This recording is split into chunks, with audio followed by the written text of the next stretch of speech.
தமிழ்நாட்டைச் சேர்ந்த ஒருவர் ஒடிஷாவை ஆட்சி செய்வதா என கேட்ட அமித்ஷா, தமிழர் என தற்போது கபட வேடம் தரிக்கிறார் என்று பாரதி தெரிவித்துள்ளார். மதுரையில் நேற்று நடைபெற்ற பாஜக நிர்வாகிகள் கூட்டத்தில் கலந்து கொண்ட மத்திய அமைச்சர் அமித்ஷா, தனது எண்ணம் எப்போது தமிழ்நாட்டில்தான் இருப்பதாகவும், திமுக ஆட்சியை மக்கள் தூக்கி எறிந்துவிட்டு அதிமுக பாஜக கூட்டணியை வெற்றி பெற செய்வார்கள் எனவும் தெரிவித்தார்.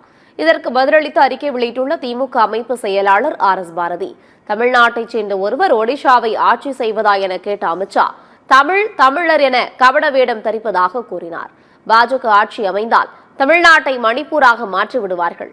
தேசிய ஜனநாயக கூட்டணி தமிழ்நாட்டில் தோல்வியை மட்டுமே சந்தித்து வருகிறது என்று அவர் குறிப்பிட்டார். அதிமுக பாஜக பிரியுமா இணையுமா என தொண்டர்களே குழப்பத்தில் உள்ளனர். தொண்டர்களுக்கே நம்பிக்கை இல்லை. முதலில் தொண்டர்களுக்கு நம்பிக்கை ஊட்ட வேண்டும் என்றும், எத்தனை ஷாக்கள் வந்தாலும் தமிழ்நாட்டில் ஒன்றும் செய்ய முடியாது, திமுக தொடர் வெற்றியை பெறும் என்றும் பாரதி பதிலடி கொடுத்துள்ளார்.